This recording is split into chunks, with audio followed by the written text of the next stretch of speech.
إن الحمد لله نحمده ونستعينه ونستغفره ونعوذ بالله من شرور أنفسنا وسيئات أعمالنا من يهده الله فلا مضل له ومن يضلل فلا هادي له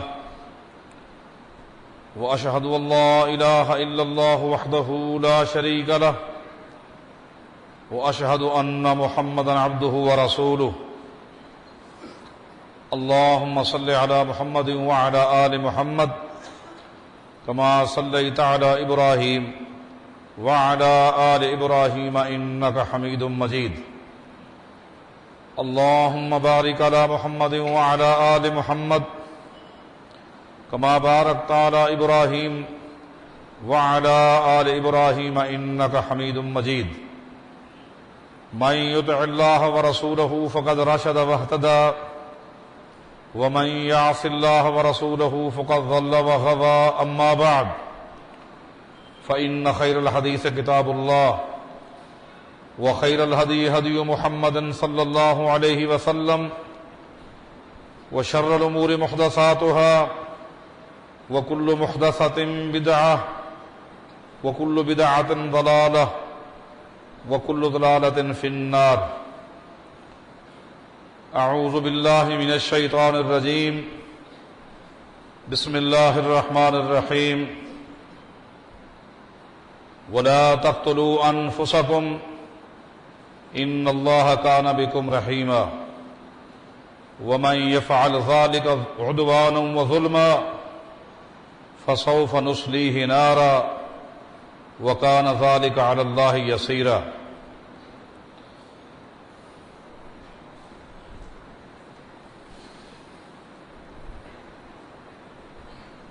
کافی دنوں سے چند ایک دوستوں نے دو مضمون ذمہ لگائے ہوئے تھے اور بار بار یاد دہانی بھی کراتے تھے، اور ان کا کہنا یہ تھا کہ یہ چیزیں ایسی ہیں جن کی رفتار بہت ہی زیادہ تیز ہو گئی ہے، اس لیے دین اسلام میں ان کی کیا حیثیت ہے اس کو اجاگر کیا جائے۔ کچھ میری لگاتار غیر حاضریاں، کچھ ایک ترتیب کے ساتھ چلایا گیا عنوان، یہ رکاوٹیں تھیں، مگر آج ان محبت کرنے والے دوستوں کا جب 10:30 بجے کے قریب فون آیا اور زور دیا تو سوچا کہ بالترتیب ان دونوں باتوں کو بتایا جائے۔ پہلا مسئلہ جس پر آج یہ گفتگو کرنی ہے وہ ہے خودکشی کا مسئلہ، کہ دین اسلام میں خودکشی کیسی ہے، اسلام اس کے بارے کیا کہتا ہے،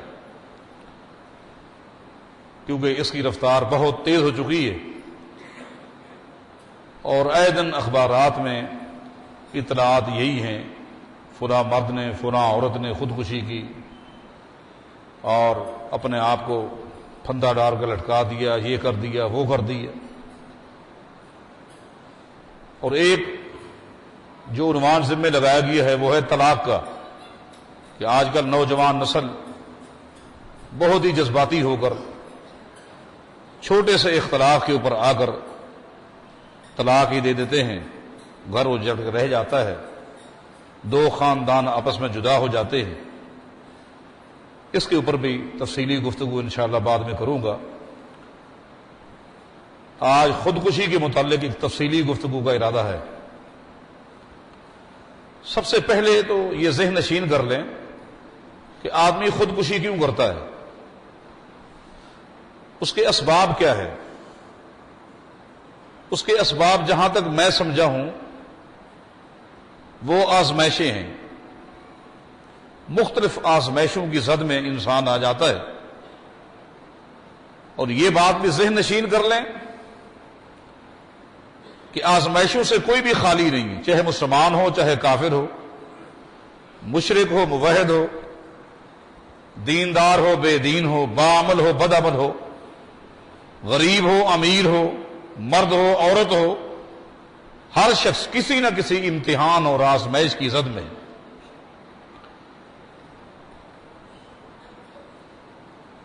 آزمائشیں مختلف ہیں، مختلف طریقوں سے آزمائشیں آتی ہیں۔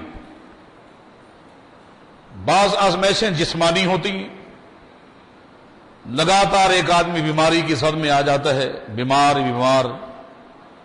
حتیٰ کہ جب دیکھتا ہے کہ اپنے اب غیر نظر آتے ہیں، کوئی ہمدردی کرنے والا نہیں ہے، پڑے اتنا تنگ آ جاتا ہے کہ آخرکار وہ خودکشی کر لیتا ہے اور یہ سمجھتا ہے کہ دنیا کی زندگی اب یہ کوئی زندگی نہیں ہے، ایسا محتاج ہو گیا ہوں، اب گھر والے بھی ہمدردی کرنے کے لیے تیار نہیں۔ ایک عجیب میری کیفیت ہے، کوئی چیز نگل نہیں سکتا، کوئی چیز ہضم نہیں کر سکتا، چلنے کے قابل نہیں رہا، بولنے کے قابل نہیں رہا۔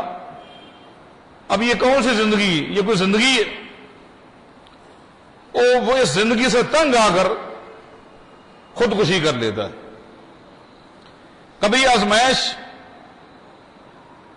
گھریلو معاملات بن جاتے ہیں، بیوی بد اخلاق ہے، بد چلن ہے، اس کی وجہ سے اس کی عزت خاک میں مل گئی، سوچتا ہے کہ اگر اس کو طلاق دیتا ہوں تو اس کے بدلے 10 طلاقیں اور آتی ہیں۔ برادری کے معاملات کچھ ایسے ہوتے ہیں، جکڑا ہوا ہے، عزت خاک میں مل گئی، دوستوں کے ساتھ بیٹھنے کے قابل نہیں رہا، تنگ آ کر وہ آدمی خودکشی کر لیتا ہے۔ کبھی مرد ایسا بد اخلاق ہے، بیوی کے مار کے برا حشر کر دیتا ہے، اس کے جذبات کی کوئی قدر نہیں ہے، نہ ددھیال کو سنتے ہیں، نہ ننھیال کو سنتے ہیں، نہ سسرال میں کوئی سننے والا ہے۔ آخرکار وہ خاتون تنگ آ کر خودکشی کر لیتی۔ کبھی مالی آزمائش سامنے آ جاتی ہے، کاروبار میں گھاٹے ہی گھاٹے، مقروض ہوتا چلا جاتا ہے آدمی، ہر وقت دروازے پر دستک دیا جا رہا ہے، بھائی پیسے دینے تھے، ذلیل کیا جاتا ہے ان کو، 500 کماتا ہے 1000 خرچہ ہو جاتا ہے، عجیب یہ کیفیت ہے اس کی، تنگ آ کر وہ خودکشی کر لیتا ہے۔ جہاں تک میں سمجھا ہوں یہ کثرت کے ساتھ جو خودکشیاں ہیں یہ در حقیقت ان آزمائشوں کی وجہ سے ہے۔ آزمائش اور امتحانات اس کی زد میں انسان آ جاتا ہے اور وہ برداشت نہیں کر سکتا، صبر نہیں کر سکتا، تکلیفیں ایسی ہوتی ہیں، پریشانیاں ایسی ہوتی ہیں جو اس کے لیے ناقابل برداشت ہوتی، نتیجتاً وہ آدمی خودکشی کر کے دنیا سے چلا جاتا ہے۔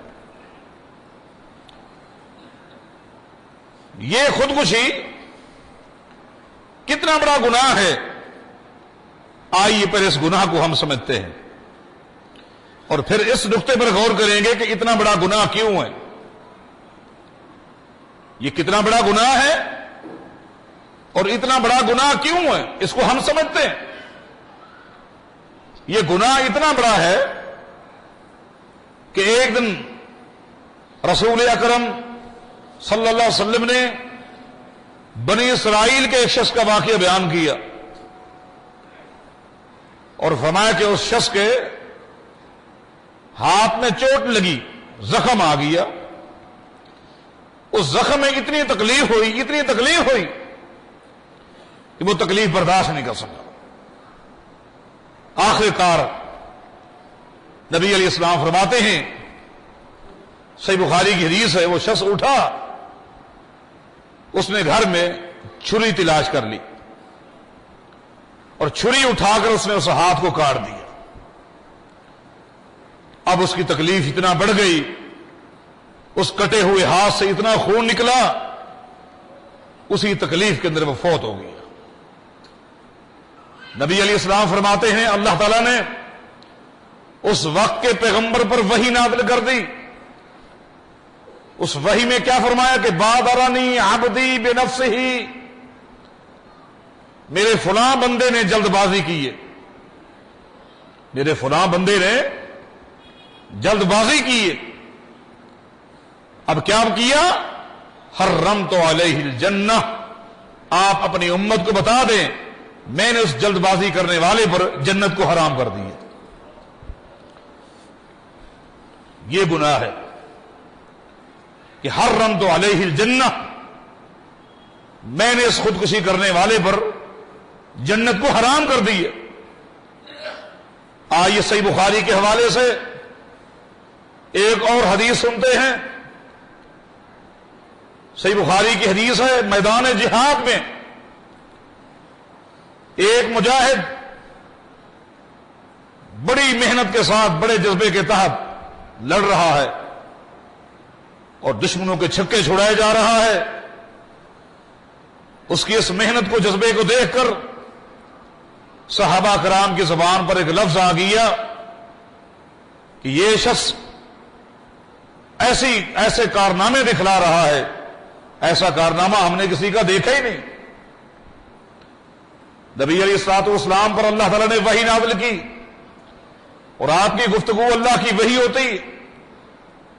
آپ نے فرمایا کہ اما انہ من اہل النار، تم لوگ جس مجاہد کی تعریف کر رہے ہو، اس کے کارناموں کی تعریف کر رہے ہو، سن لو یہ آدمی جہنمی ہے، یہ آدمی جہنمی.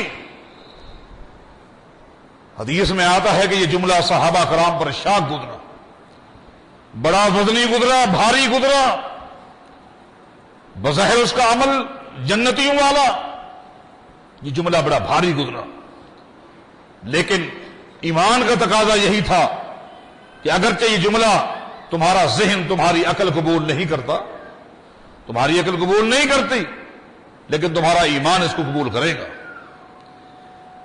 ایک صحابی کہتے ہیں میں خاموشی کے ساتھ پورے میدان میں اس کو دیکھتا رہا، اس کو دیکھتا رہا. وہ دشمن کے ساتھ لڑ رہا ہے، مقابلہ کر رہا ہے اور خوب زخمی بھی ہو رہا ہے اور بڑی جرأت کے ساتھ دشمن کا مقابلہ کر رہا ہے.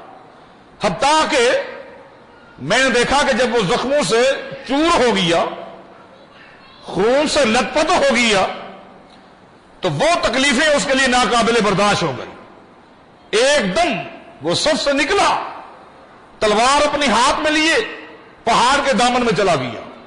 میں بھی پیچھے جا رہا ہوں. اس نے وہاں جا کر کیا کیا؟ تلوار کو نیچے گاڑ دیا اور اس کی ایک نوک اپنے سینے پر رکھی اور اپنا زور ڈالا، تلوار اندر چلی گئی اور وہی فوت ہو گیا. میں دوڑتا ہوں اللہ کے پیغمبر کے پاس آیا، اشہد انک رسول اللہ، میں گواہی دیتا ہوں کہ آپ اللہ کے سچے رسول ہیں. اللہ کے پیغمبر نے فرمایا کیا معاملہ ہے؟ عرض کی کہ جس کے متعلق آپ نے فرمایا تھا امان انہ من اہل النار، یہ شخص جہنمی ہے. یہ جملہ بڑا بھاری تھا، بڑا وزنی تھا، اس لیے میں پیچھے ٹہمے لگا رہا، دیکھتا رہا. وہی ہوا، اس نے خودکشی کی اور مر گیا. اس کا مطلب یہ ہے کہ میں گواہی دیتا ہوں آپ اللہ کے رسول ہیں. مانا یہ میں گواہی دیتا ہوں کہ آپ کی ہر بات اللہ کی وحی ہے، آپ کی ہر بات اللہ کی وحی ہے. نبی علیہ السلام نے فرمایا کہ ان الرجل لیعمل عمل اہل الجنہ فیما یبدو للناس وہو من اہل النار. بسا اوقات ایسا بھی ہوتا ہے کہ ایک آدمی جنتیوں والے اعمال کرتا ہے لیکن ہوتا جہنمی. وَإِنَّ الرَّجُلَ لَيَعْمَلُ عَمَلَ أَهْلِ النَّارِ فِيمَا يَبْدُو لِلنَّاسِ فَهُوَ مِنْ أَهْلِ الْجَنَّةِ. اور بسا اوقات ایسا بھی ہوتا ہے کہ ایک آدمی بظاہر جہنمی والے عمل کرتا ہے لیکن ہوتا جنتی ہے. آپ یہاں ایک نقطے پر غور کریں، جس نے خودکشی کی ہے، تکلیف کو برداشت نہیں کیا.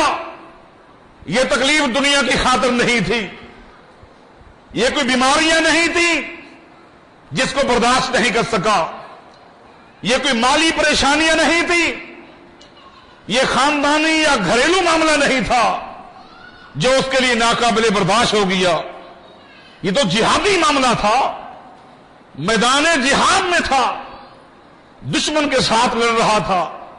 اس کو جتنے بھی زخم ہے وہ دشمن کی تلواروں اور نیزوں کے ذریعے آئے۔ اس کی لڑائی دنیا کی غرض سے نہیں تھی، کلمت اللہ کی بلندی کے لیے یہ جہاد کر رہا تھا۔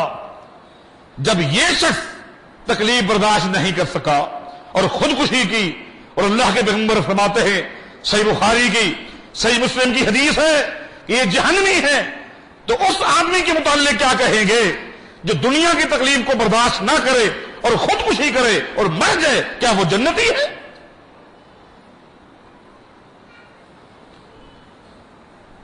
دوسرا نقطہ جو قابل غور ہے وہ یہ ہے، خودکشی کرنے والا خودکشی کرنے سے پہلے ذرا اس حدیث پر بھی غور کر لے۔ وہ خودکشی کیوں کر رہا ہے؟ کہ تاکہ دنیا کی اس تکلیف سے بچ جاؤں، نجات پا جاؤں۔ دنیا کی یہ تکلیف وقتی ہے، یہ وقتی تکلیف سے بچنے کے لیے، نجات پانے کے لیے خودکشی کر رہا ہے۔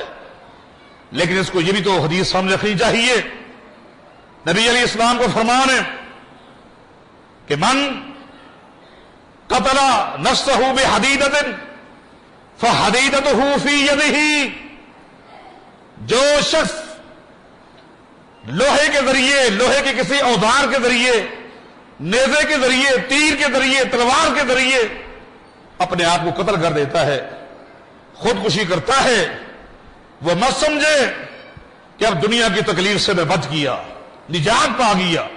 فرمایا کہ دنیا کی زندگی تو ختم ہو گئی، اب آخرت کی زندگی شروع ہو گئی۔ وَحَدِيدَتُهُ فِي يَدِهِ، یہ صحیح مسلم کے الفاظ ہیں، وَحَدِيدَتُهُ فِي يَدِهِ، جب آخرت کی زندگی اس کی شروع ہو جائے گی، یہی تلوار اس کے ہاتھ میں ہوگی، اور اس تلوار کے ذریعے، اس چھری کے ذریعے اپنے آپ کو قتل کرتا رہے گا۔ دنیا میں اس نے قتل کیا تھا، وہ چند منٹ میں مر گیا تھا، اب آخرت کی زندگی میں قتل کرتا رہے گا، قتل ہوتا رہے گا، لیکن موت نہیں آئے گی۔ کب تک؟ کبھی بھی موت نہیں آئے گی۔ اب یہ تکلیف شروع ہو گئی ہے، اب وہ اپنے آپ کو چھریاں مار رہا ہے، خون بہ رہا ہے، لیکن موت نہیں آئے گی۔ تکلیف تو ہے، تلوار کے ذریعے اپنے آپ کو ختم کر رہا ہے، خون بہے گا، تکلیف ہوگی، لیکن مرے گا نہیں، حتیٰ کہ قیامت غائب ہو جائے گی، اور اس کے بعد اس کو اونھا جہنم میں ڈال دیا جائے۔ بتاؤ، وَمَن تَرَدَّى مِنَ الْجَبَلِ فَقَتَلَ نَفْسَهُ، فرمایا کہ اگر کوئی شخص اپنے آپ کو پہاڑ سے گرا دے خودکشی کے لیے تاکہ مر جاؤں تو بہتر ہے، اب پہاڑ سے گرتا رہا، راستے میں اس کی ہڈیاں ٹوٹتی رہی، زخم آتے رہے، چوٹیں لگتی رہی، نیچے گرتے گرتے وہ مر گیا، وہ سمجھتا ہے کہ دنیا کی تکلیف سے نجات پا گیا؟ فرمایا نہیں، اب آخرت کی زندگی شروع ہو گئی، اب ایک ایسے پہاڑ سے اس کو گرایا جائے گا، چوٹیں لگتی رہیں گی، ہڈیاں ٹوٹتی جائیں گی، زخم آتے جائیں گے، لیکن تہ تک نہیں پہنچے گا، موت بھی نہیں آئے گی، حتیٰ کہ قیامت قائم ہو جائے گی۔ آپ غور کریں، یہ خودکشی کرنے والا اگر یہ سمجھتا ہے کہ خودکشی کے ذریعے اب جس تکلیف میں مبتلا تھا بچ گیا، یہ تو وقتی تکلیف تھی، اب ابدی تکلیف کی زد میں آ گیا، اب قیامت قائم ہو گئی، اب اس شخص کو جہنم میں ڈال دیا۔ تو میرے دوست، میرے بھائیوں، میری بہنوں، غور کرنا چاہیے، 1000 بار، لاکھ بار خودکشی کرنے سے پہلے اس نقطے پر غور کرنا چاہیے۔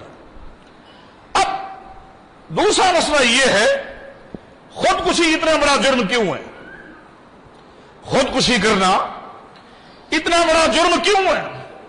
زنا سے بڑا جرم، شراب سے بڑا جرم، چوری ڈکیتی سے بڑا جرم، اتنا بڑا جرم کیوں ہے؟ اس کی وجہ یہ ہے کہ جو بندہ خودکشی کرتا ہے وہ 3 چیزوں کا منکر ہوتا ہے، 3 چیزوں کا۔ پہلی بات یہ ہے کہ وہ اللہ کی تقدیر کا منکر ہے، اللہ تعالیٰ کی تقدیر کا منکر ہے۔ اگر اللہ تعالیٰ کی تقدیر کا منکر نہ ہوتا تو آنے والی تکلیفوں پر صبر کرتا اور اللہ تعالیٰ کے فیصلے پر راضی رہتا کہ اللہ تعالیٰ نے جو تکلیفیں میرے کھاتے میں لکھ دی ہیں میں ان پر راضی ہوں. صبر کرتا, تقدیر پر ایمان لاتا. اور تقدیر کا معاملہ, تقدیر پر ایمان لانا یہ کوئی معمولی بات نہیں ہے. صحیح مسلم کی حدیث ہے, ایک دن عبداللہ بن عمر رضی اللہ تعالی عنہما کے سامنے ایک قوم کا تذکرہ آیا. قوم کی دینداری کو بتایا گیا, قوم کے تقوی کو بتایا گیا کہ کتنا تہجد گزار وہ قوم ہے, کس قدر وہ نمازیں پڑھتی ہے قوم, نفلی روزے, نفلی نمازیں, تہجد گزار. قوم کی دینداری کو بیان کیا گیا اور ساتھ ہی بتانے والے نے کہا بس اس قوم کے اندر ایک ہی خامی ہے کہ وہ تقدیر کے منکر ہے. نمازیں پڑھتے ہیں, تہجد گزار ہیں, نفلی روزے رکھتے ہیں, صدقہ خیرات, حج, ساری نیکیاں کرتے ہیں, بس اس قوم کے اندر ایک خامی ہے کہ وہ تقدیر کے منکر ہے.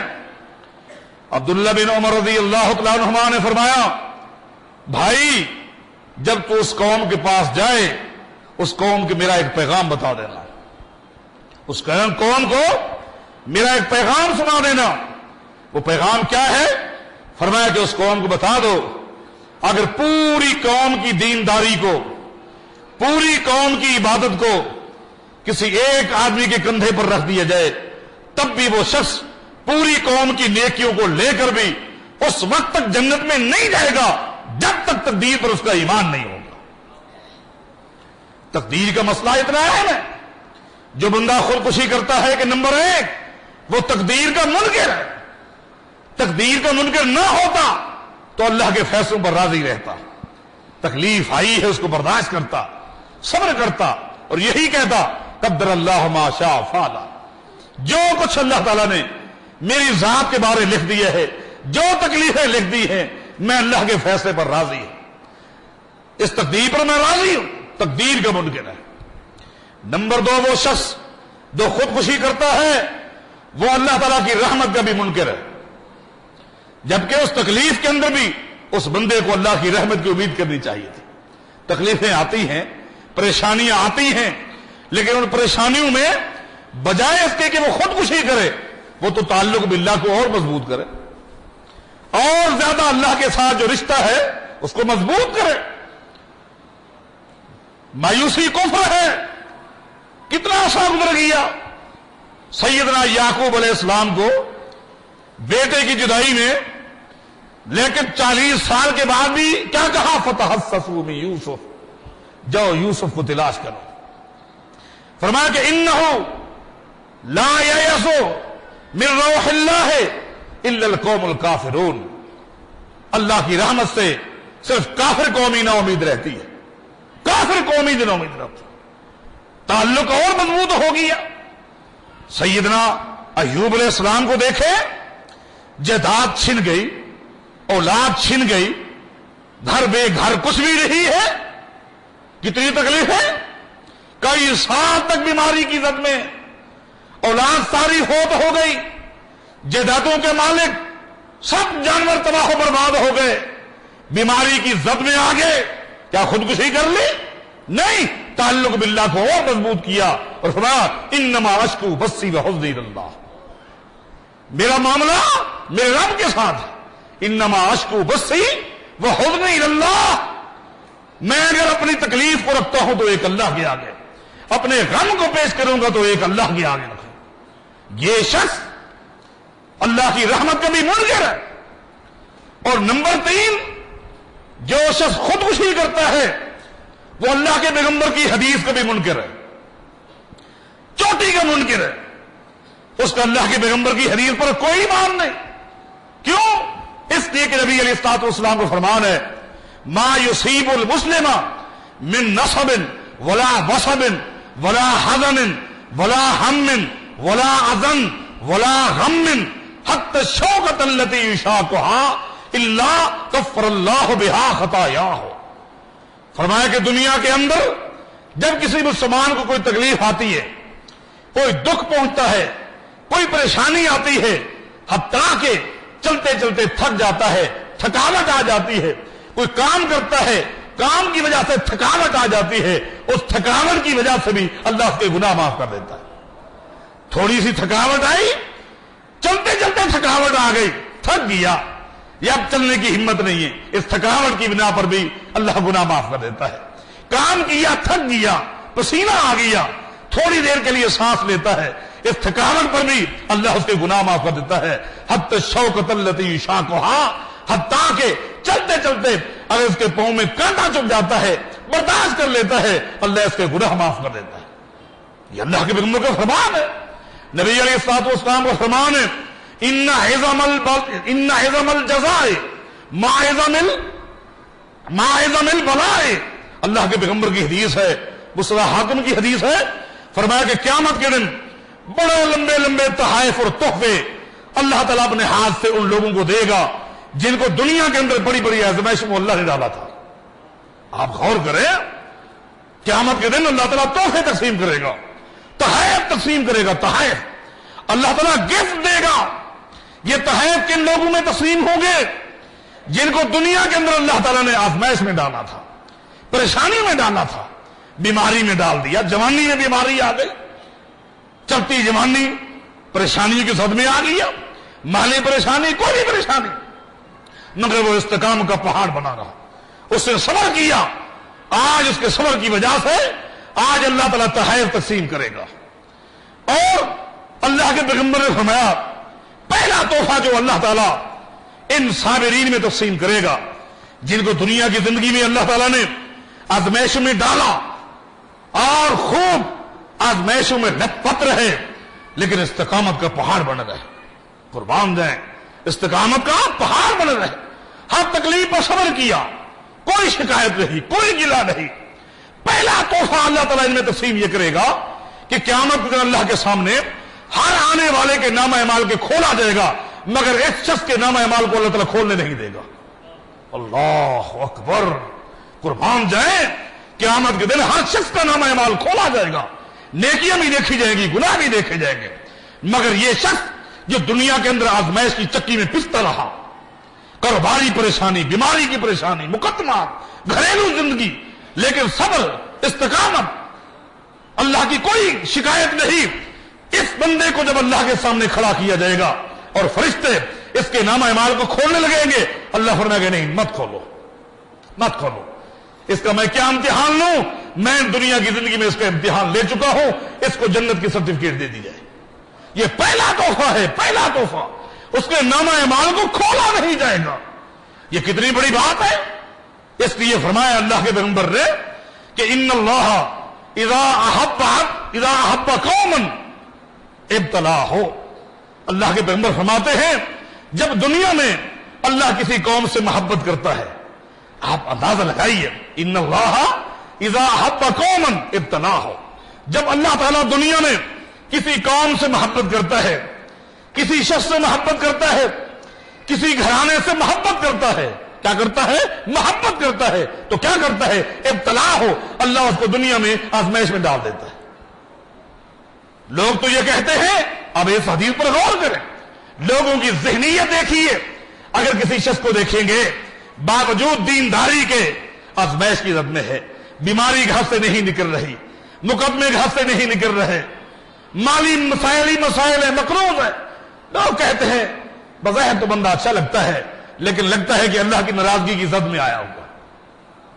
جاہل لوگوں کا تبصرہ یہی ہوتا ہے، لگتا ہے ناراضگی، اللہ کی ناراضگی کی زد میں آیا ہوا ہے، اللہ تعالیٰ کی ناراضگی ہے جس کی وجہ سے یہ مسائل میں ہے۔ حالانکہ حدیث میں کیا ہے؟ ان اللہ اذا احب قوما، جب اللہ تعالیٰ کسی قوم سے محبت کرتا ہے، محبت، ناراضگی نہیں، اذا احب قوما ابتلا ہو، اللہ تعالیٰ اس قوم کو آزمائش میں ڈال دیتا ہے۔ ومن رضی فلہ الرضا ومن سخط فلہ السخط، حدیث کے الفاظ ہیں، اللہ تعالیٰ اس کو آزمائش میں ڈال دیتا ہے، اور جو شخص اس آزمائش میں راضی رہتا ہے اللہ پر، اللہ تعالیٰ اس بندے کے اوپر بھی اپنی رضا کا ٹھپا لگا دیتا ہے۔ سبحان اللہ، اللہ تعالیٰ اپنی رضا کا ٹھپا لگا دیتا ہے کہ میں اس سے راضی ہوں۔ ومن سخط فلہ السخط، جو پریشان ہو جاتا ہے، پریشان ہو جاتا ہے، اللہ تعالیٰ بھی اس پہ ناراضگی کا ٹھپا لگا دیتا ہے۔ یہ ہے شرعی مسئلہ کہ اللہ کے کہ ہر آزمائش میں آنے والی زد میں آنے والی چیز پر بندہ راضی رہے، اللہ تعالیٰ کے ساتھ راضی رہے، قربان جائے۔ تکلیفیں انبیاء کو نہیں آئی، انبیاء کے بعد امتوں کو نہیں آئی، دین کی خاطر ان کو لتاڑا گیا۔ عثمان غنی رضی اللہ تعالیٰ عنہ کے چچا نے ان کو پکڑا اور کہا تو نے میری ناک کاٹ دی، کاش کہ تیرا باپ عفان زندہ ہوتا، پھر میں دیکھتا کہ تو باپ دادے کے دین کو اس طرح چھوڑتا ہے۔ اب چچا کا احترام ہے، چچا باپ کے کئے مقام ہے، عثمان غنی رضی اللہ تعالیٰ عنہ خاموش ہے۔ اس ظالم نے کیا کیا؟ مکے کے اوباش غنڈوں کو جمع کر کے عثمان غنی اپنے بھتیجے کے ہاتھ باندھ دیے، پاؤں باندھ دیے اور چٹائی میں لپیٹ لیا اور چٹائی کو اوپر سے باندھ دیا اور کمرے میں پھینک دیا، کھڑکیاں بند، دروازے بند، پھینک دیا۔ یہ کس کو پھینکا گیا؟ عثمان غنی رضی اللہ تعالیٰ عنہ کو۔ 24 گھنٹے کے بعد ظالم نے دروازہ کھولا، گرمی، بند کمرہ، کھڑکیاں بند، دروازے بند اور چٹائی میں لپیٹا ہوا، کس طرح گھٹن، نہ کھانے کو کوئی چیز نہ پینے کو کوئی چیز۔ 24 گھنٹے کے بعد اس ظالم نے دروازہ کھولا اور دیکھا کہ عثمان غنی کے منہ سے جھاگ نکلی ہوئی ہے۔ 24 گھنٹے کا آدمی بھوکا، بندھا ہوا، ہاتھ بندھے ہوئے، پاؤں بندھے ہوئے اور چٹائی میں لپیٹا ہوا شخص، جھاگ نکلی ہوئی ہے۔ چچا نے کہا علی ملت من، ہاں بتا کس کے دین پر ہے؟ عثمان غنی نے اپنی تھوک کو ہٹایا اور کہا علی ملت رسول اللہ، میں اللہ کے رسول کے مذہب پر ہوں، باپ دادے کے مذہب پر نہیں ہوں۔ یہ تکلیف نہیں ہے، صدمہ نہیں ہے، اللہ کے پیغمبر کو اطلاع تھی مگر ہمت نہیں کر سکتے تھے دروازہ کس طرح توڑے۔ کوئی شکایت اللہ کے دین کا معاملہ، کوئی شکایت؟ بیماریاں، عمران بن حسین کے متعلق کئی مرتبہ میں نے آپ کو بتایا کہ اللہ کے پیغمبر فرمایا کرتے تھے اور صحابہ کرام عمران بن حسین کو دیکھ کر حیران ہوتے تھے۔ اللہ کے پیغمبر منبر میں فرمایا کرتے تھے کہ میرا ایک نوجوان ساتھی ایسا بھی ہے جس کو ملنے کے لیے آسمان سے فرشتے آتے ہیں اور مصافحہ کر کے چلے جاتے ہیں، اور فرمایا کہ وہ عمران بن حسین ہے۔ صحابہ کرام حیران کہ ابو بکر صدیق موجود ہیں، عمر بن خطاب موجود ہیں، عثمان غنی موجود ہیں، علی مرتضیٰ موجود ہیں، عبد الرحمن بن عوف موجود ہیں، لیکن آسمان سے فرشتے آتے ہیں عمران بن حسین کو ملنے کے لیے۔ کیا نیکی ہے، کیا قربانی ہے؟ ہاں صحابہ کو پتا چلا بعد میں، اللہ کے پیغمبر تو دنیا سے چلے گئے، عمران بن حسین جلد کی بیماری کے اندر آ گئے، جلد کی بیماری، اور بیماری ایسی خطرناک کہ چٹائی کے اوپر چارپائی پر عمران بن حسین کو لٹا دیا گیا، اور ایسی خطرناک بیماری تھی کہ اگر کوئی شخص ان کے جسم کو ہاتھ لگاتا تو چمڑا ہاتھ کے ساتھ آ جاتا، چلنے کے قابل نہیں، قضائے حاجت کے لیے چارپائی کو نیچے سے کاٹ دیا گیا، باتھ روم تک جانے کے قابل نہیں، کیسے اٹھائے؟ جلد ساتھ آ جائے گی۔ یہ بیماری کتنے دن چلی؟ 1 مہینہ، 3 دن، 10 دن، مہینہ، 2 سال نہیں۔ امام زاہبی نے لکھا ہے عمران بن حسین چارپائی پر 30 سال تک پڑے رہے، 30 سال تک پڑے رہے، 30 سال۔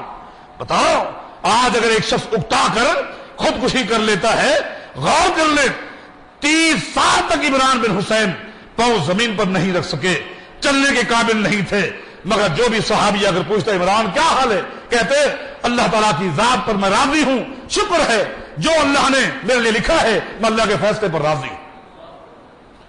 آپ چھوٹی چھوٹی باتوں پر اکتا جاتے ہیں۔ ایک مسئلہ یہ ہمارے سامنے واضح ہو گیا کہ خودکشی کتنا بڑا جرم ہے اور اتنا بڑا جرم کیوں ہے، یہ بات بھی میں نے واضح کر دی۔ دوسری خودکشی اس سے اور خطرناک ہے۔ ایک ہے کہ دنیا کی زندگی سے تنگ آ کر اپنے آپ کو ختم کر دینا، اور ایک خودکشی یہ ہے کہ اپنے آپ کو بھی ختم کر دینا اور لوگوں کو بھی ختم کر دینا۔ اللہ اکبر کبیرہ۔ ایک یہ ہے کہ اپنے آپ کو مار دینا، دنیا سے زندگی سے چلا جانا۔ ایک خودکشی ایسی ہے کہ بارود کے ذریعے اپنے آپ کو بھی اڑا دینا اور معصوم لوگوں کو بھی اڑا دینا۔ یہ کتنا بڑا جرم ہے۔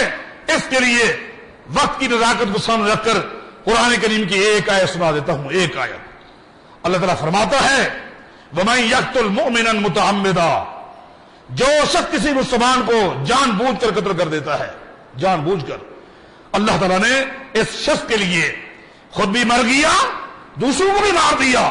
قرآن کریم کی ایک ہی آیت میں اللہ نے 5 وعیدیں پیش کی ہیں، 5 وعیدیں، 5 وعیدیں ہیں۔ وَمَن يَقْتُلْ مُؤْمِنًا مُتَعَمِّدًا، جو شخص کسی مسلمان کو جان بوجھ کے مار دیتا ہے اس کے لیے پہلی وعید یہ ہے فَجَزَاؤُهُ جہنم، اس کی سزا جہنم ہے۔ یہ پہلی وعید ہے، پہلی اس کے لیے خطرناک وعید ہے فَجَزَاؤُهُ جہنم، اس کے لیے جہنم۔